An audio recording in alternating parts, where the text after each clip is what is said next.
ಎಲ್ರಿಗೂ ನಮಸ್ಕಾರ. ಇವತ್ತಿನ ವಿಡಿಯೋದಲ್ಲಿ ತುಂಬಾ ಸುಲಭದಲ್ಲಿ ಆಗುವಂತಹ 4 ರೀತಿಯ ಸ್ವೀಟ್ ರೆಸಿಪಿನ ಹೇಗೆ ಮಾಡೋದು ಅಂತ ನೋಡೋಣ.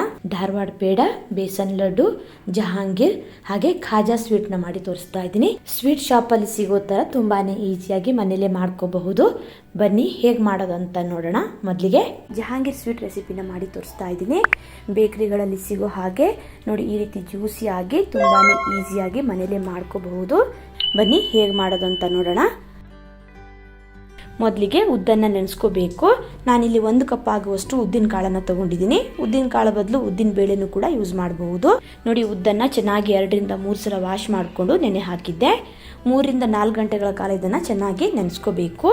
ನೋಡಿ, ಈ ರೀತಿ ಉದ್ದು ಸ್ವಲ್ಪ ಸಾಫ್ಟ್ ಆಗೋ ತನಕ ನೆನೆಸ್ಕೊಂಡ್ರೆ ಸಾಕು. ತುಂಬ ಹೊತ್ತಿನ ನೆನೆಸೋದು ಬೇಡ. ಇದನ್ನು ಇವಾಗ ಸ್ಟ್ರೈನರ್ಗೆ ಹಾಕಿ ನೀರನ್ನೆಲ್ಲ ಸೋಸ್ಕೊತಾ ಇದ್ದೀನಿ. ನಂತರ ಇದನ್ನು ಮಿಕ್ಸಿ ಜಾರಿಗೆ ಹಾಕಿ ನುಣ್ಣಗೆ ರುಬ್ಕೋಬೇಕು. ಚಟ್ನಿ ಮಾಡೋ ಚಿಕ್ಕ ಜಾರ್ ಇರುತ್ತಲ್ಲ, ಅದರಲ್ಲಿ ಸ್ವಲ್ಪ ಉದ್ದನ್ನು ಹಾಕೊಂಡು ರುಬ್ಕೋಬೇಕು. ಆದಷ್ಟು ಗಟ್ಟಿನೇ ರುಬ್ಕೋಬೇಕು. ಬೇಕಿದ್ರೆ ಸ್ವಲ್ಪ ನೀರು ಹಾಕ್ಕೊಳ್ಳಿ. ಜಾಸ್ತಿ ನೀರು ಹಾಕಿ ಹಿಟ್ಟನ್ನು ತೆಳ್ಳಗೆ ಮಾಡ್ಕೊಳ್ಳಿಕ್ಕೆ ಹೋಗಬೇಡಿ. ನಾನಿಲ್ಲಿ 2 ರಿಂದ 3 ಚಮಚ ಆಗುವಷ್ಟು ನೀರು ಹಾಕ್ಕೊಂಡಿರ್ಬೋದು. ನಂತರ ಇದನ್ನು ನೋಡಿ, ಈ ರೀತಿ ನುಣ್ಣಗೆ ರುಬ್ಕೋಬೇಕು.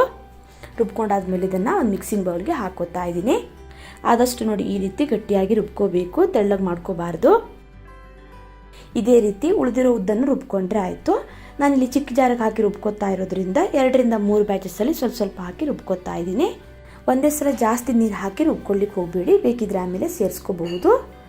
ಯಾವುದೇ ಕಾರಣಕ್ಕೂ ತರ್ತರಿಯಾಗಿ ರುಬ್ಕೋಬಾರ್ದು. ಈ ರೀತಿ ನೈಸಾಗಿ ರುಬ್ಕೋಬೇಕು. ನೋಡಿ, ಎಲ್ಲ ಉದ್ದು ರುಬ್ಬಾಗಿದೆ. ನೆಕ್ಸ್ಟ್ ಇದನ್ನು ಇವಾಗ ಚೆನ್ನಾಗಿ ಮಿಕ್ಸ್ ಮಾಡ್ಕೋಬೇಕು. ನೀವು ಎಷ್ಟು ಚೆನ್ನಾಗಿ ಮಿಕ್ಸ್ ಮಾಡ್ಕೋತೀರೋ ಜಹಾಂಗೀರ್ ಅಷ್ಟು ಚೆನ್ನಾಗಿ ಬರುತ್ತೆ. 5 ರಿಂದ 8 ನಿಮಿಷ ಆದರೂ ಈ ರೀತಿ ಚೆನ್ನಾಗಿ ಇದನ್ನು ಬೀಟ್ ಮಾಡ್ಕೋಬೇಕು. ಹೀಗೆ ಬೀಟ್ ಮಾಡ್ಕೊಳ್ಳೋದ್ರಿಂದ ಹಿಟ್ಟು ಸಾಫ್ಟ್ ಆಗಿ ಜಹಾಂಗೀರ್ ಚೆನ್ನಾಗಿ ಬರುತ್ತೆ.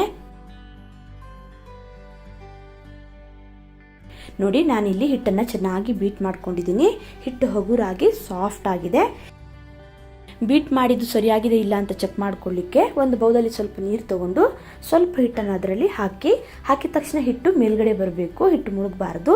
ನೋಡಿ, ಈ ರೀತಿ ಹಿಟ್ಟು ಮೇಲ್ಗಡೆ ಬಂದರೆ ಬೀಟ್ ಮಾಡಿದ್ದು ಪರ್ಫೆಕ್ಟ್ ಆಗಿದೆ ಅಂತ ಅರ್ಥ.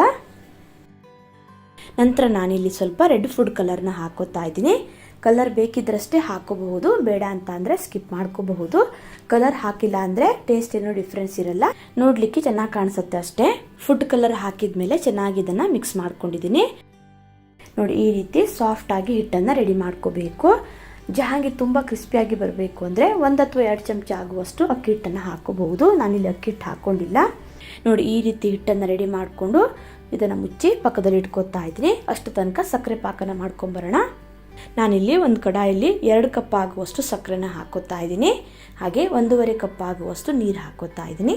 ಯಾವ ಕಪ್ ಅಳತೆಯಲ್ಲಿ ಸಕ್ಕರೆ ತೊಗೊಂಡಿದ್ನಲ್ಲ ಅದೇ ಕಪ್ ಅಳತೆಯಲ್ಲೇ ನೀರು ಹಾಕ್ಕೊಂಡಿದ್ದೀನಿ.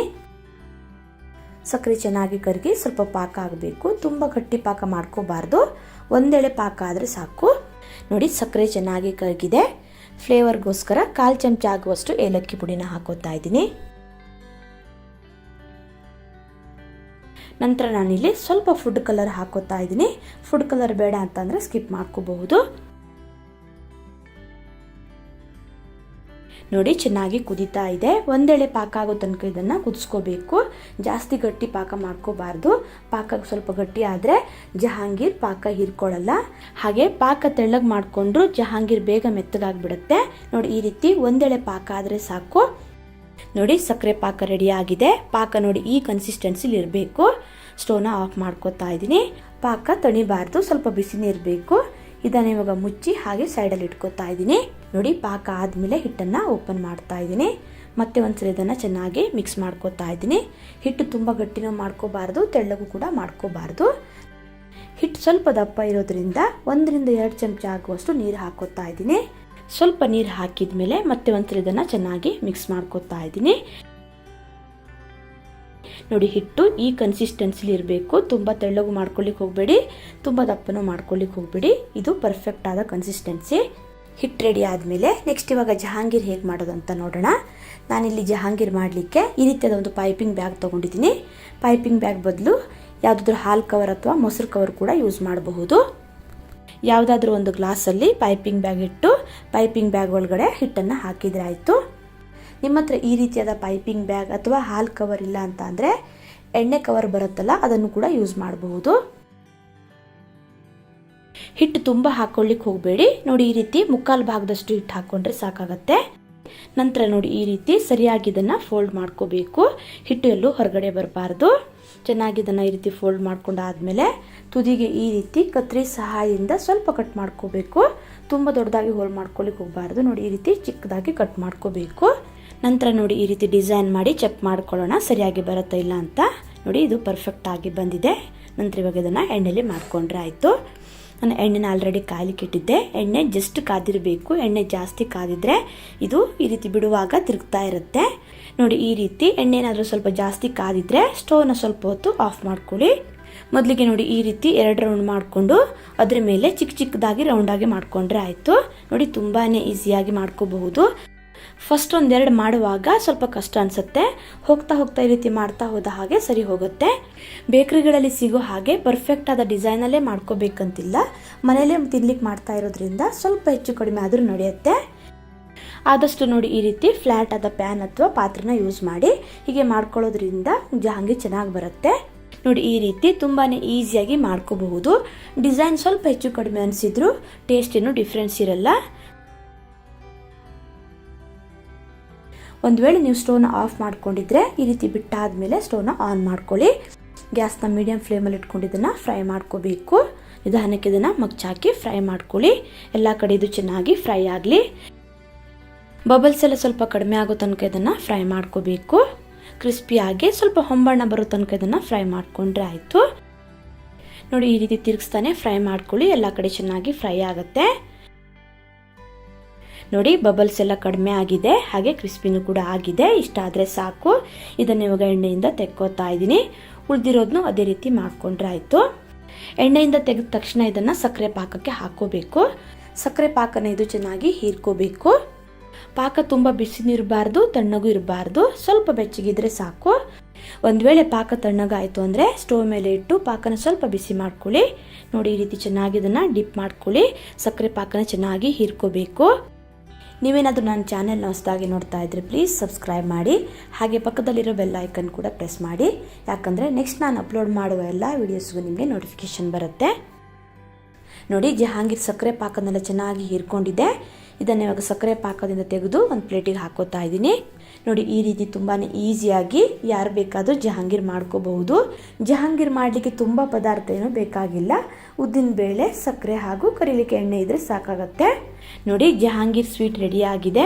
ಜಹಾಂಗೀರ್ ಹೇಗೆ ಮಾಡೋದಂತ ನೋಡಿದ್ರಲ್ವಾ. ನೆಕ್ಸ್ಟ್ ಧಾರವಾಡ ಪೇಡನ ಹೇಗೆ ಮಾಡೋದು ಅಂತ ತೋರಿಸ್ಕೊಡ್ತಾ ಇದ್ದೀನಿ. ಹೊರಗಡೆ ಶಾಪಿಂದ ತರೋ ಬದಲು ಈ ರೀತಿ ತುಂಬಾ ಈಸಿಯಾಗಿ ಮನೇಲೇ ಸಾಫ್ಟ್ ಆದ ಧಾರವಾಡ ಪೇಡನ ಮಾಡ್ಕೋಬಹುದು. ಬನ್ನಿ ಹೇಗೆ ಮಾಡೋದಂತ ನೋಡೋಣ. ಮೊದಲಿಗೆ ಸ್ಟವ್ ಮೇಲೆ ಒಂದು ಪ್ಯಾನ್ ಇಟ್ಟು 2 ಚಮಚ ಆಗುವಷ್ಟು ತುಪ್ಪ ಹಾಕೋತಾ ಇದ್ದೀನಿ. ಆದಷ್ಟು ನೋಡಿ ಈ ರೀತಿ ಸ್ವಲ್ಪ ದಪ್ಪ ತಳದ ಪಾತ್ರೆನೇ ಯೂಸ್ ಮಾಡಿ. ನಂತರ ಇದಕ್ಕೆ ಹಾಲು ಪೌಡ್ರ್ ಹಾಕೋಬೇಕು. ನಾನಿಲ್ಲಿ 1.5 ಕಪ್ ಆಗುವಷ್ಟು ಹಾಲು ಪೌಡ್ರ್ ಹಾಕೋತಾ ಇದ್ದೀನಿ. ನಂತರ ಗ್ಯಾಸ್ನ ಲೋ ಫ್ಲೇಮಲ್ಲಿ ಇಟ್ಟು ಚೆನ್ನಾಗಿ ಇದನ್ನು ಈ ರೀತಿ ಹುರ್ಕೋಬೇಕು. ಯಾವುದೇ ಕಾರಣಕ್ಕೂ ಹೈ ಫ್ಲೇಮಲ್ಲಿ ಇಟ್ಕೊಂಡು ಹುರ್ಕೊಳ್ಳಿಕ್ಕೆ ಹೋಗಬೇಡಿ. ಹಾಲು ಪೌಡ್ರ್ ಬೇಗ ಕಪ್ಪಗಾಗ್ಬಿಡುತ್ತೆ.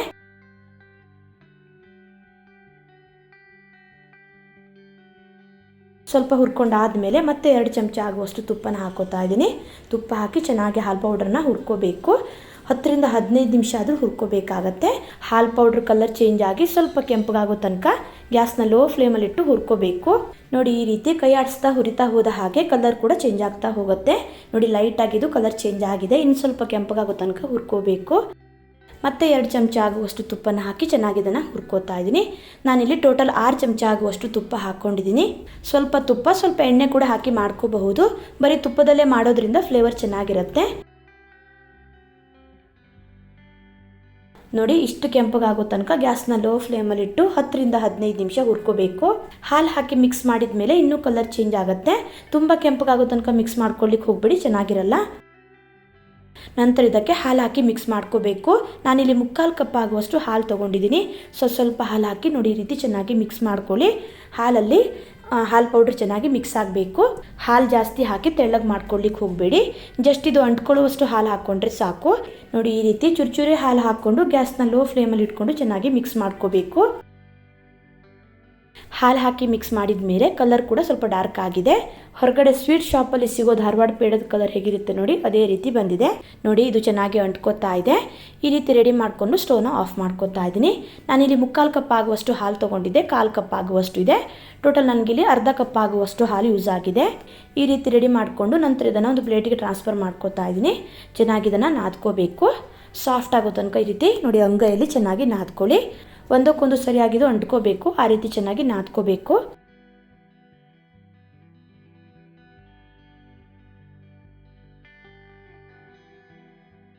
ಎರಡರಿಂದ 3 ನಿಮಿಷ ಚೆನ್ನಾಗಿ ಇದನ್ನು ನಾದ್ಕೋಬೇಕು. ಹಿಟ್ಟು ರೀತಿ ಆಗಬೇಕು. ನೋಡಿ ಈ ರೀತಿ ಸಾಫ್ಟಾಗಿ ರೆಡಿ ಮಾಡ್ಕೋಬೇಕಾಗತ್ತೆ. ಹೀಗೆ ಮಾಡ್ಕೊಳ್ಳೋದ್ರಿಂದ ಧಾರವಾಡ ಪೇಡ ತುಂಬಾ ಚೆನ್ನಾಗಿ ಬರುತ್ತೆ. ಹೀಗೆ ರೆಡಿ ಮಾಡ್ಕೊಂಡಾದ್ಮೇಲೆ ನಂತರ ನಾನಿಲ್ಲಿ 1/4 ಚಮಚ ಆಗುವಷ್ಟು ಏಲಕ್ಕಿ ಪೌಡ್ರ್ ಹಾಕೋತಾ ಇದ್ದೀನಿ. ನಂತರ 3/4 ಕಪ್ ಆಗುವಷ್ಟು ಬೂರಾ ಸಕ್ಕರೆನ ಹಾಕೋತಾ ಇದ್ದೀನಿ. ಇದಕ್ಕೆ ಸಕ್ಕರೆನ ಪುಡಿ ಮಾಡಿ ಹಾಕೋಬಾರ್ದು, ಬೂರಾ ಸಕ್ಕರೆನೇ ಹಾಕೋಬೇಕು, ಚೆನ್ನಾಗಿ ಬರುತ್ತೆ. ನಾನು ಆಲ್ರೆಡಿ ಬೂರಾ ಸಕ್ಕರೆನ ಹೇಗೆ ಮಾಡೋದು ಅಂತ ವಿಡಿಯೋನ ಅಪ್ಲೋಡ್ ಮಾಡಿದ್ದೀನಿ, ಡಿಸ್ಕ್ರಿಪ್ಷನಲ್ಲೂ ಹಾಕಿರ್ತೀನಿ, ಚೆಕ್ ಮಾಡ್ಕೋಬಹುದು. ಈ ಬೂರಾ ಸಕ್ಕರೆ ಹೊರಗಡೆ ಪ್ರಾವಿಷನ್ ಸ್ಟೋರ್ ಮತ್ತು ಸೂಪರ್ ಮಾರ್ಕೆಟ್ಗಳಲ್ಲಿ ಈಸಿಯಾಗಿ ಸಿಗುತ್ತೆ. ಮೊದಲಿಗೆ ಅರ್ಧ ಕಪ್ ಆಗುವಷ್ಟು ಹಾಕ್ಕೊಂಡಿದ್ದೆ, ಸ್ವಲ್ಪ ಕಡಿಮೆ ಅನಿಸ್ತಾ ಇರೋದ್ರಿಂದ ಮಿಕ್ಕಿದ್ದು ಕೂಡ ಹಾಕೋತಾ ಇದ್ದೀನಿ. ಟೋಟಲ್ ನಾನಿಲ್ಲಿ 3/4 ಕಪ್ ಆಗುವಷ್ಟು ಬೂರಾ ಸಕ್ಕರೆ ಹಾಕ್ಕೊಂಡಿದ್ದೀನಿ. ನೀವು ತಿನ್ನೋ ಸ್ವೀಟ್ಗೆ ಅನುಗುಣವಾಗಿ ಬೂರಾ ಸಕ್ಕರೆನ ಹೆಚ್ಚು ಕಡಿಮೆ ಹಾಕೋಬಹುದು. ನೋಡಿ ಈ ರೀತಿ ಚೆನ್ನಾಗಿ ಮಿಕ್ಸ್ ಮಾಡ್ಕೊಳ್ಳಿ. ಎಲ್ಲ ಕಡೆ ಬೂರಾ ಸಕ್ಕರೆ ಚೆನ್ನಾಗಿ ಮಿಕ್ಸ್ ಆಗಬೇಕು. ಸಕ್ಕರೆ ಪುಡಿ ಹಾಕಿದರೆ ಮೆಲ್ಟ್ ಆಗೋ ಚಾನ್ಸಸ್ ಇರುತ್ತೆ. ಹಾಗಾಗಿ ಬೂರಾ ಸಕ್ಕರೆ ಹಾಕಿದ್ರೇ ಧಾರವಾಡ ಪೇಡದ ಕನ್ಸಿಸ್ಟೆನ್ಸಿ ತುಂಬ ಚೆನ್ನಾಗಿ ಬರುತ್ತೆ. ನೋಡಿ ಈ ರೀತಿ ಮಿಕ್ಸ್ ಮಾಡಿಕೊಂಡು ನಂತರ ಧಾರವಾಡ ಪೇಡನ ಹೇಗೆ ಮಾಡೋದಂತ ನೋಡೋಣ. ಸ್ವಲ್ಪ ಮಿಕ್ಸರ್ನ ತೊಗೊಂಡು ನೋಡಿ ಈ ರೀತಿ ಧಾರವಾಡ ಪೇಡನ ಮಾಡಿಕೊಂಡ್ರೆ ಆಯಿತು. ನಿಮಗೆ ಇಷ್ಟವಾದ ಶೇಪ್ ಮತ್ತು ಸೈಜಲ್ಲಿ ಈ ರೀತಿ ಈಸಿಯಾಗಿ ಧಾರವಾಡ ಪೇಡನ ಮಾಡ್ಕೋಬಹುದು. ಸಾಧಾರಣವಾಗಿ ಧಾರವಾಡ ಪೇಡ ಇದೇ ಶೇಪಲ್ಲಿ ಇರುತ್ತೆ. ನೋಡಿ ಈ ರೀತಿ ರೆಡಿ ಮಾಡಿಕೊಂಡು ನಂತರ ಇದನ್ನು ಬೂರಾ ಸಕ್ಕರೆಯಲ್ಲಿ ಹೊರಳಿಸ್ಕೋಬೇಕು. ನೋಡಿ ಎಷ್ಟು ಚೆನ್ನಾಗಿ ಬಂತು ಅಂತ. ನೋಡಿ ಈ ರೀತಿ ಮಾರ್ಕೆಟಲ್ಲಿ ಸಿಗೋ ಥರನೇ ತುಂಬಾ ಈಸಿಯಾಗಿ ಮನೇಲೇ ಧಾರವಾಡ ಪೇಡನ ಮಾಡ್ಕೋಬಹುದು. ಇದೇ ರೀತಿ ಇನ್ನೊಂದು ಮಾಡಿ ತೋರಿಸ್ತಾ ಇದ್ದೀನಿ. ಹಾಲು ಪೌಡರ್ನ ಸರಿಯಾಗಿ ಹುರ್ಕೊಂಡು ಮಾಡೋದ್ರಿಂದ ಧಾರವಾಡ ಪೇಡ ತುಂಬಾ ಚೆನ್ನಾಗಿ ಬರುತ್ತೆ. ಹಾಗೆ ಜಾಸ್ತಿ ಹುರ್ಕೊಂಡ್ರೂ ಕಹಿ ಆಗೋ ಚಾನ್ಸಸ್ ಇರುತ್ತೆ. ನೋಡಿ ಈ ರೀತಿ ತುಂಬಾ ಈಸಿಯಾಗಿ ನಾವು ಧಾರವಾಡ ಪೇಡನ ಮಾಡ್ಕೋಬಹುದು. ಇದೇ ರೀತಿ ಎಲ್ಲ ಧಾರವಾಡ ಪೇಡನೂ ಮಾಡಿಟ್ಕೊಂಡಿದ್ದೀನಿ. ಧಾರವಾಡ ಪೇಡ ರೆಡಿ ಆಗಿದೆ. ಹೇಗೆ ಬಂದಿದೆ ಅಂತ ತೋರಿಸ್ತಾ ಇದ್ದೀನಿ. ನೋಡಿ ಎಷ್ಟು ಸಾಫ್ಟಾಗಿ ಮಾರ್ಕೆಟಲ್ಲಿ ಸಿಗೋ ಥರ ಪರ್ಫೆಕ್ಟ್ ಆಗಿ ಬಂದಿದೆ. ನೀವು ಕೂಡ ಈ ವಿಧಾನದಲ್ಲಿ ಟ್ರೈ ಮಾಡಿ ನೋಡಿ, ತುಂಬಾ ಚೆನ್ನಾಗಿರುತ್ತೆ. ಧಾರವಾಡ ಪೇಡ ಹೇಗೆ ಮಾಡೋದು ಅಂತ ನೋಡಿದ್ರಲ್ವಾ. ನೆಕ್ಸ್ಟ್ ಕಾಜಾ ಸ್ವೀಟ್ ರೆಸಿಪಿನ ಮಾಡಿ ತೋರಿಸ್ತಾ ಇದ್ದೀನಿ. ತುಂಬಾ ಈಸಿಯಾಗಿ ಮಾಡ್ಕೋಬಹುದು. ನೋಡಿ ಎಷ್ಟು ಕ್ರಿಸ್ಪಿಯಾಗಿ ಜ್ಯೂಸಿಯಾಗಿ ಬಂದಿದೆ ಅಂತ. ಬೇಗನೆ ಮಾಡ್ಕೋಬಹುದು. ಟೇಸ್ಟ್ ಅಂತೂ ಸೂಪರ್ ಆಗಿರುತ್ತೆ. ಬನ್ನಿ ಮಾಡುವ ವಿಧಾನ ನೋಡೋಣ. ಮೊದಲಿಗೆ ಒಂದು ಮಿಕ್ಸಿಂಗ್ ಬೌಲ್ ತೊಗೊಂಡು 1.5 ಕಪ್ ಆಗುವಷ್ಟು ಮೈದಾ ಹಿಟ್ಟು ಹಾಕೋತಾ ಇದ್ದೀನಿ. ಮೈದಾ ಹಿಟ್ಟು ಬದಲು ಗೋಧಿ ಹಿಟ್ಟು ಕೂಡ ಹಾಕೋಬಹುದು. ಸ್ವಲ್ಪವೇ ಸ್ವಲ್ಪ ಉಪ್ಪು ಹಾಕೋತಾ ಇದ್ದೀನಿ. ಉಪ್ಪು ಹಾಕೋದ್ರಿಂದ ಟೇಸ್ಟ್ ಚೆನ್ನಾಗಿರುತ್ತೆ. ನಂತರ 1 ಚಮಚ ಆಗುವಷ್ಟು ಎಣ್ಣೆ ಹಾಕಿ ಹಿಟ್ಟನ್ನು ಚೆನ್ನಾಗಿ ಒಂದ್ಸಲ ಮಿಕ್ಸ್ ಮಾಡಿಕೊಂಡು ನೀರು ಹಾಕಿ ಕಲಿಸ್ಕೋಬೇಕು. ನೋಡಿ ಈ ರೀತಿ ಚೆನ್ನಾಗಿ ಮಿಕ್ಸ್ ಮಾಡಿದ ಮೇಲೆ ನಂತರ ಸ್ವಲ್ಪ ನೀರು ಹಾಕ್ಕೊಂಡು ಹಿಟ್ಟನ್ನು ಚೆನ್ನಾಗಿ ಕಲಿಸ್ಕೊಳ್ಳಿ. ಚಪಾತಿ ಪೂರಿಗೆಲ್ಲ ಹೇಗೆ ಹಿಟ್ಟು ಕಲಿಸ್ಕೋತೀವಲ್ಲ ಅದೇ ರೀತಿ ಅದೇ ಹದದಲ್ಲಿ ಹಿಟ್ಟನ್ನು ಕಲಿಸ್ಕೊಂಡ್ರೆ ಆಯಿತು. ನೋಡಿ ಈ ರೀತಿ ಚೂರು ನೀರು ಹಾಕ್ಕೊಂಡು ಹಿಟ್ಟನ್ನು ಸಾಫ್ಟಾಗಿ ಕಲಿಸ್ಕೋಬೇಕು. ಹಿಟ್ಟನ್ನು ಚೆನ್ನಾಗಿ ಕಲಿಸ್ಕೊಂಡಾದ್ಮೇಲೆ 2ರಿಂದ 3 ನಿಮಿಷ ಹಿಟ್ಟು ಸಾಫ್ಟ್ ಆಗೋ ತನಕ ಚೆನ್ನಾಗಿ ಹಿಟ್ಟನ್ನು ನಾದ್ಕೊಳ್ಳಿ. ನೋಡಿ ಈ ರೀತಿ ಸಾಫ್ಟಾಗಿ ಹಿಟ್ಟನ್ನು ಕಲಿಸ್ಕೊಂಡಾದ್ಮೇಲೆ ಸಕ್ಕರೆ ಪಾಕ ಆಗೋ ತನಕ ಇದನ್ನು ಮುಚ್ಚಿ ಹಾಗೆ ಪಕ್ಕದಲ್ಲಿ ಎತ್ತಿಟ್ಕೊಳ್ಳೋಣ. ನಂತರ ಸಕ್ಕರೆ ಪಾಕನ ಹೇಗೆ ಮಾಡೋದಂತ ನೋಡೋಣ. ಸ್ಟವ್ ಮೇಲೆ ಒಂದು ಕಡಾಯಿ ಇಟ್ಟು ಅದರಲ್ಲಿ 1 ಕಪ್ ಆಗುವಷ್ಟು ಸಕ್ಕರೆ, 3/4 ಕಪ್ ಆಗುವಷ್ಟು ನೀರನ್ನು ಹಾಕೋತಾ ಇದ್ದೀನಿ. ಸಕ್ಕರೆ ಚೆನ್ನಾಗಿ ಕರಗಬೇಕು. 4ರಿಂದ 5 ನಿಮಿಷ ಇದನ್ನು ಇದೇ ರೀತಿ ಕುದಿಸ್ಕೊಳ್ಳಿ. ಸ್ವಲ್ಪ ಅಂಟು ಪಾಕ ಬರಬೇಕು, ತುಂಬ ಗಟ್ಟಿ ಪಾಕ ಬರಬಾರ್ದು.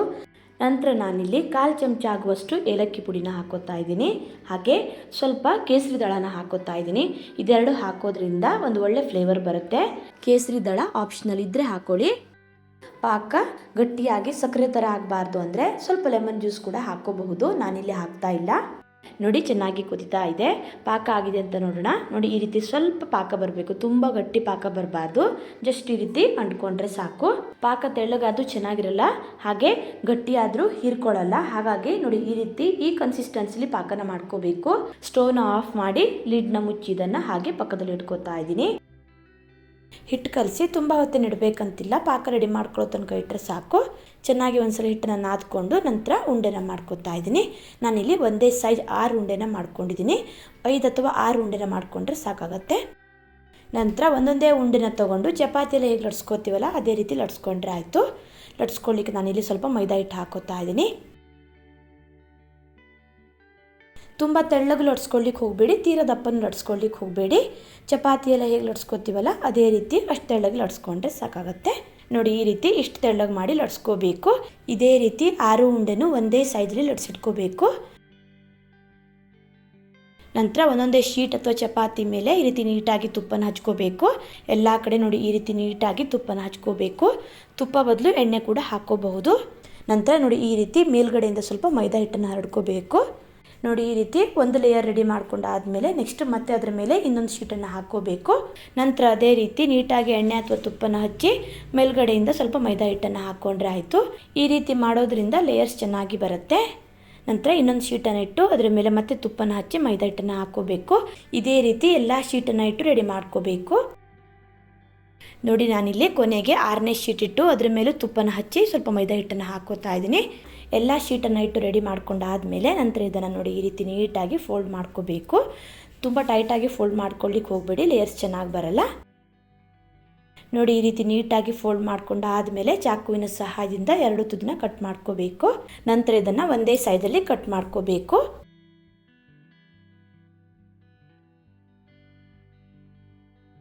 ನೋಡಿ ಈ ರೀತಿ ಎಲ್ಲವನ್ನು ಕಟ್ ಮಾಡಿಕೊಂಡು ಒಂದು ಪ್ಲೇಟಲ್ಲಿ ಹಾಕಿಟ್ಕೊಂಡಿದ್ದೀನಿ. ನೋಡಿ ಲೇಯರ್ಸ್ ಎಷ್ಟು ಚೆನ್ನಾಗಿ ಕಾಣ್ತಾ ಇದೆ ಅಂತ. ನಂತರ ಒಂದೊಂದನ್ನೇ ತೊಗೊಂಡು ನೋಡಿ ಈ ರೀತಿ ಲೈಟಾಗಿ ಪ್ರೆಸ್ ಮಾಡಿಕೊಂಡು ನೋಡಿ ಮೇಲಿಂದ ಮೇಲೆ ಈ ರೀತಿ ಲೈಟಾಗಿ ಲಟ್ಸ್ಕೋಬೇಕು. ತುಂಬ ಜೋರಾಗಿ ಲಟ್ಸ್ಕೊಳ್ಳಿಕ್ಕೆ ಹೋಗಬೇಡಿ, ಲೇಯರ್ಸ್ ಚೆನ್ನಾಗಿ ಬರಲ್ಲ. ನೋಡಿ ಇದು ರೆಡಿ ಆಯಿತು. ತುಂಬಾ ಈಸಿಯಾಗಿ ಮಾಡ್ಕೋಬಹುದು. ನೆಕ್ಸ್ಟ್ ಇವಾಗ ಇನ್ನೊಂದು ಮಾಡಿ ತೋರಿಸ್ತಾ ಇದ್ದೀನಿ. ನೋಡಿ ಈ ರೀತಿ ಲೈಟಾಗಿ ಪ್ರೆಸ್ ಮಾಡಿಕೊಂಡು ಲೈಟಾಗಿ ಮೇಲಿಂದ ಮೇಲೆ ಲಟ್ಟಣಿಗಿಂದ ಲಟ್ಸ್ಕೋಬೇಕು. ತುಂಬ ಜೋರಾಗಿ ಲಟ್ಸ್ಕೊಳ್ಳಿಕ್ಕೆ ಹೋಗಬೇಡಿ. ನೋಡಿ ಈ ರೀತಿ ರೆಡಿ ಮಾಡಿಕೊಂಡು ನಂತರ ಇದನ್ನು ಎಣ್ಣೆಯಲ್ಲಿ ಫ್ರೈ ಮಾಡಿಕೊಂಡ್ರೆ ಆಯಿತು. ನಾನು ಆಲ್ರೆಡಿ ಎಣ್ಣೆನ ಕಾಯ್ಲಿಕ್ಕೆ ಇಟ್ಟಿದ್ದೆ. ಎಣ್ಣೆ ಮೀಡಿಯಮ್ ಆಗಿ ಕಾದ್ಮೇಲೆ ಒಂದೊಂದಾಗಿ ಎಣ್ಣೆಲಿ ಬಿಟ್ಟು ಫ್ರೈ ಮಾಡ್ಕೋಬೇಕು. ಗ್ಯಾಸ್ನ ಮೀಡಿಯಮ್ ಫ್ಲೇಮಲ್ಲಿ ಇಟ್ಕೊಂಡು ಫ್ರೈ ಮಾಡ್ಕೋಬೇಕು. ಹೈ ಫ್ಲೇಮಲ್ಲಿ ಇಟ್ಟರೆ ಬೇಗ ಕಪ್ಪಗಾಗುತ್ತೆ, ಒಳಗಡೆ ಸರಿಯಾಗಿ ಬೇಯಲ್ಲ. ಚೆನ್ನಾಗಿ ಕ್ರಿಸ್ಪಿಯಾಗಿ ಹೊಂಬಣ್ಣ ಬರೋ ತನಕ ಈ ರೀತಿ ತಿರ್ಗಿಸ್ತಾನೆ ಫ್ರೈ ಮಾಡ್ಕೊಳ್ಳಿ. ನೋಡಿ ಬಬಲ್ಸ್ ಎಲ್ಲ ಸ್ವಲ್ಪ ಕಡಿಮೆಯಾಗಿ ಕ್ರಿಸ್ಪಿಯಾಗಿ ಹೊಂಬಣ್ಣ ಬಂದಿದೆ. ಇಷ್ಟಾದರೆ ಸಾಕು, ಎಣ್ಣೆಯಿಂದ ತೆಗಿತಾ ಇದ್ದೀನಿ.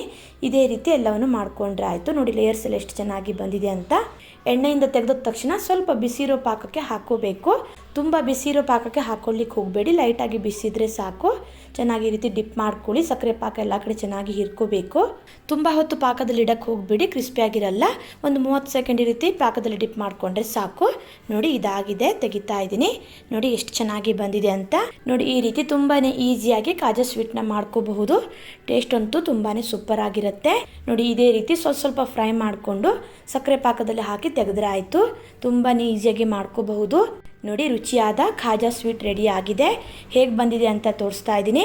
ನೋಡಿ ಎಷ್ಟು ಕ್ರಿಸ್ಪಿಯಾಗಿ ಜ್ಯೂಸಿಯಾಗಿ ಬಂದಿದೆ ಅಂತ. ತುಂಬಾ ಸೂಪರ್ ಆಗಿರುತ್ತೆ. ನೀವು ಕೂಡ ಈ ವಿಧಾನದಲ್ಲಿ ಟ್ರೈ ಮಾಡಿ ನೋಡಿ, ತುಂಬಾ ಪರ್ಫೆಕ್ಟ್ ಆಗಿ ಬರುತ್ತೆ. ಖಾಜಾ ಸ್ವೀಟ್ ಹೇಗೆ ಮಾಡೋದಂತ ನೋಡಿದ್ರಲ್ವಾ. ನೆಕ್ಸ್ಟ್ ಬೇಸನ್ ಲಡ್ಡುನ ಮಾಡಿ ತೋರಿಸ್ತಾ ಇದ್ದೀನಿ. ನೋಡಿ ಈ ರೀತಿ ಮರಳಾದ ಬೇಸನ್ ಲಡ್ಡುನ ಸ್ವೀಟ್ ಶಾಪಲ್ಲಿ ಸಿಗೋ ಥರ ಮನೇಲಿ ತುಂಬಾ ಈಸಿಯಾಗಿ ಮಾಡ್ಕೋಬಹುದು. ಬನ್ನಿ ಹೇಗೆ ಮಾಡೋದಂತ ನೋಡೋಣ. ಮೊದಲಿಗೆ ಸ್ಟವ್ ಮೇಲೆ ಪ್ಯಾನ್ ಇಟ್ಟು ತುಪ್ಪನ ಹಾಕೋಬೇಕು. ನಾನಿಲ್ಲಿ ಅರ್ಧ ಕಪ್ ಆಗುವಷ್ಟು ತುಪ್ಪನ ತೊಗೊಂಡಿದ್ದೀನಿ. ಅದರಲ್ಲಿ 1/4 ಕಪ್ ಆಗುವಷ್ಟು ತುಪ್ಪನ ಇವಾಗ ಹಾಕ್ಕೊಂಡು ಉಳಿದ ತುಪ್ಪನ ಆಮೇಲೆ ಹಾಕೋತಾ ಇದ್ದೀನಿ. ನಂತರ ಇದಕ್ಕೆ 1 ಕಪ್ ಆಗುವಷ್ಟು ಕಡಲೆ ಹಿಟ್ಟನ್ನು ಹಾಕೋಬೇಕು. ಅರ್ಧ ಕಪ್ ತುಪ್ಪಕ್ಕೆ 1 ಕಪ್ ಆಗುವಷ್ಟು ಕಡಲೆ ಹಿಟ್ಟು ತೊಗೊಂಡ್ರೆ ಪರ್ಫೆಕ್ಟಾಗಿ ಬರುತ್ತೆ. ಗ್ಯಾಸ್ನ ಲೋ ಫ್ಲೇಮಲ್ಲಿ ಇಟ್ಕೊಂಡು ಕಡಲೆ ಹಿಟ್ಟನ್ನು ತುಪ್ಪದಲ್ಲಿ ಚೆನ್ನಾಗಿ ಹುರ್ಕೋಬೇಕು. ಯಾವುದೇ ಕಾರಣಕ್ಕೂ ಗ್ಯಾಸ್ನ ಹೈ ಫ್ಲೇಮಲ್ಲಿ ಇಟ್ಕೊಳ್ಳಿಕ್ಕೆ ಹೋಗಬೇಡಿ, ಕಡಲೆ ಹಿಟ್ಟು ಸೀದೋಗ್ಬಿಡುತ್ತೆ. ನೋಡಿ ಈ ರೀತಿ ಪ್ರೆಸ್ ಮಾಡ್ತಾ ಚೆನ್ನಾಗಿ ಇದನ್ನು ಈ ರೀತಿ ಹುರ್ಕೋಬೇಕು. ಕಡಲೆ ಹಿಟ್ಟು ತುಪ್ಪನೆಲ್ಲ ಚೆನ್ನಾಗಿ ಹೀರ್ಕೋಬೇಕು. ಒಂದೇ ಸಲ ಎಲ್ಲ ತುಪ್ಪನ ಹಾಕಿ ಕಡಲೆ ಹಿಟ್ಟನ್ನು ಹಾಕ್ಕೊಂಡ್ರೆ ಕಡಲೆ ಹಿಟ್ಟು ಗಂಟಾಗೋ ಚಾನ್ಸಸ್ ಇರುತ್ತೆ. ಕಡಲೆ ಹಿಟ್ಟು ಸ್ವಲ್ಪ ಡ್ರೈ ಅನಿಸ್ತಾ ಇರೋದ್ರಿಂದ ಮತ್ತೆ ಸ್ವಲ್ಪ ತುಪ್ಪನ ಹಾಕೋತಾ ಇದ್ದೀನಿ. ತುಪ್ಪ ಹಾಕಿ ಚೆನ್ನಾಗಿ ಈ ರೀತಿ ಮಿಕ್ಸ್ ಮಾಡ್ಕೊಳ್ಳಿ. ಲೋ ಫ್ಲೇಮಲ್ಲಿ ಇಟ್ಕೋಬೇಕು, ಯಾವುದೇ ಕಾರಣಕ್ಕೂ ಹೈ ಫ್ಲೇಮಲ್ಲಿ ಇಟ್ಕೊಳ್ಳಿಕ್ಕೆ ಹೋಗಬೇಡಿ. ನೋಡಿ 2 ಚಮಚ ಆಗುವಷ್ಟು ತುಪ್ಪ ಮಿಕ್ಕಿದೆ, ಇದನ್ನು ಹಾಕೋತಾ ಇಲ್ಲ. ತುಪ್ಪ ಜಾಸ್ತಿ ಹಾಕಿದರೂ ಉಂಡೆ ಮೆತ್ತಗಾಗ್ಬಿಡುತ್ತೆ. ಹಾಗೆ ತುಪ್ಪ ಕಡಿಮೆ ಆದರೂ ಕೂಡ ಲಡ್ಡು ಹಾರ್ಡಾಗುತ್ತೆ. ನೋಡಿ ಈ ರೀತಿ ತುಪ್ಪನ ಹಾಕ್ಕೊಂಡು ಚೆನ್ನಾಗಿ ಮಿಕ್ಸ್ ಮಾಡ್ಕೊಳ್ಳಿ. ಈ ರೀತಿ ಹುರಿತಾ ಹೋದ ಹಾಗೆ ಕಡಲೆ ಹಿಟ್ಟಿನ ಕಲರ್ ಚೇಂಜ್ ಆಗೋದಲ್ಲದೆ ತುಪ್ಪದಲ್ಲಿ ಹುರಿದಿರೋ ಘಮ ಕೂಡ ಬರುತ್ತೆ. ನೋಡಿ ಲೈಟಾಗಿ ಕಡಲೆ ಹಿಟ್ಟಿನ ಕಲರ್ ಚೇಂಜ್ ಆಗಿದೆ. 10 ರಿಂದ 12 ನಿಮಿಷ ಗ್ಯಾಸ್ನ ಲೋ ಫ್ಲೇಮಲ್ಲಿ ಇಟ್ಕೊಂಡು ಈ ರೀತಿ ಕಡಲೆ ಹಿಟ್ಟನ್ನು ಚೆನ್ನಾಗಿ ಹುರ್ಕೋಬೇಕು. ನಂತರ ನೋಡಿ ಈ ರೀತಿ ಸ್ವಲ್ಪ ನೀರನ್ನು ಹಾಕೋಬೇಕು. 1 ಚಮಚ ಆಗುವಷ್ಟು ನೀರನ್ನು ಚಿಮ್ಸ್ಕೊಂಡ್ರೆ ಸಾಕಾಗುತ್ತೆ, ಜಾಸ್ತಿ ಹಾಕೊಳ್ಳಿಕ್ಕೆ ಹೋಗಬೇಡಿ. ನೀರು ಹಾಕಿದ ತಕ್ಷಣ ಚೆನ್ನಾಗಿ ಮಿಕ್ಸ್ ಮಾಡ್ಕೊಳ್ಳಿ. ನೋಡಿ ಗುಳ್ಳೆ ಥರ ಬರ್ತಾ ಇದೆ. ಹೀಗೆ ಮಾಡೋದ್ರಿಂದ ಲಡ್ಡು ರವೆ ರವೆ ಥರ ತುಂಬಾ ಚೆನ್ನಾಗಿ ಬರುತ್ತೆ. ಕಡಲೆ ಹಿಟ್ಟನ್ನು ಸರಿಯಾಗಿ ಹುರಿದಿಲ್ಲ ಅಂದರೆ ಲಡ್ಡು ತಿನ್ನುವಾಗ ಹಸಿ ವಾಸನೆ ಬರೋದಲ್ಲದೆ ಬಾಯಿಗೆ ಅಂಟ್ಕೊಳ್ಳುತ್ತೆ. ನೋಡಿ, ಈ ರೀತಿ ಚೆನ್ನಾಗಿ ಮಿಕ್ಸ್ ಮಾಡ್ಕೊಂಡಾದಮೇಲೆ ಮತ್ತೆ ಅದೇ ರೀತಿ 1 ಚಮಚ ಆಗುವಷ್ಟು ನೀರನ್ನು ಚಿಮ್ಸ್ಕೊಂಡ್ರೆ ಆಯಿತು. ನೀರು ಹಾಕಿದ ಮೇಲೆ ಚೆನ್ನಾಗಿ ರೀತಿ ಮಿಕ್ಸ್ ಮಾಡ್ಕೋಬೇಕು. ಲಡ್ಡು ಕಲರ್ ಡಾರ್ಕ್ ಆಗಿರಬೇಕು ಅಂದರೆ ಫುಡ್ ಕಲರ್ ಅಥವಾ ಅರಿಶಿನ ಪೌಡ್ರ್ ಕೂಡ ಹಾಕ್ಕೋಬಹುದು.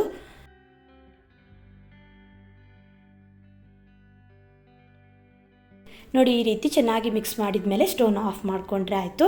ನಂತರ ಇದನ್ನು ಒಂದು ಪ್ಲೇಟ್ ಅಥವಾ ಒಂದು ಮಿಕ್ಸಿಂಗ್ ಬೌಲ್ಗೆ ಟ್ರಾನ್ಸ್ಫರ್ ಮಾಡ್ಕೋಬೇಕು. ಇದೇ ಪ್ಯಾನಲ್ಲಿ ಇಟ್ಟರೆ ಪ್ಯಾನ್ ಬಿಸಿಯಾಗಿರೋದ್ರಿಂದ ತಳದಲ್ಲಿ ಸೀದು ಹೋಗಿ ಕಲರ್ ಚೇಂಜ್ ಆಗೋದಲ್ಲದೆ ಟೇಸ್ಟ್ ಕೂಡ ಚೇಂಜ್ ಆಗಿಬಿಡುತ್ತೆ. ಸ್ವಲ್ಪ ತಣದ ಮೇಲೆ ಅಂದರೆ ಉಗುರು ಬೆಚ್ಚಷ್ಟು ಬಿಸಿ ಇರುವಾಗ ಸಕ್ಕರೆ ಪುಡಿನ ಹಾಕೋಬೇಕಾಗತ್ತೆ.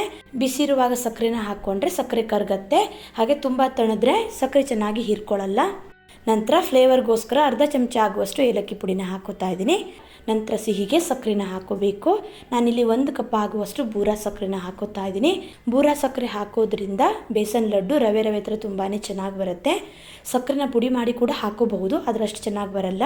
ಬೂರಾ ಸಕ್ಕರೆ ಮನೇಲೇ ಹೇಗೆ ಮಾಡೋದಂತ ವಿಡಿಯೋನ ಅಪ್ಲೋಡ್ ಮಾಡಿದ್ದೀನಿ. ಲಿಂಕನ್ನು ಡಿಸ್ಕ್ರಿಪ್ಷನಲ್ಲಿ ಹಾಕಿರ್ತೀನಿ, ಬೇಕಿದ್ರೆ ಚೆಕ್ ಮಾಡ್ಕೋಬಹುದು. ಬೂರಾ ಸಕ್ಕರೆ ಪ್ರೊವಿಷನ್ ಸ್ಟೋರ್ ಮತ್ತು ಸೂಪರ್ ಮಾರ್ಕೆಟ್ಗಳಲ್ಲಿ ಈಸಿಯಾಗಿ ಸಿಗುತ್ತೆ. ನಾನಿಲ್ಲಿ 1 ಕಪ್ ಆಗುವಷ್ಟು ಬೂರಾ ಸಕ್ಕರೆ ಹಾಕ್ಕೊಂಡಿದ್ದೀನಿ. ನಿಮಗೆ ಸ್ವೀಟ್ ಸ್ವಲ್ಪ ಕಡಿಮೆ ಬೇಕಿದ್ರೆ 3/4 ಕಪ್ ಆಗುವಷ್ಟು ಹಾಕೋಬಹುದು.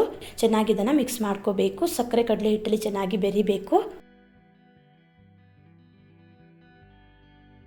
ನಂತರ ಸ್ವಲ್ಪ ಗೋಡಂಬಿನ ಚಿಕ್ಕದಾಗಿ ಕಟ್ ಮಾಡಿ ಹಾಕೋತಾ ಇದ್ದೀನಿ. ನಿಮಗೆ ಇಷ್ಟವಾದ ಡ್ರೈ ಫ್ರೂಟ್ಸ್ನ ಹಾಕೋಬಹುದು.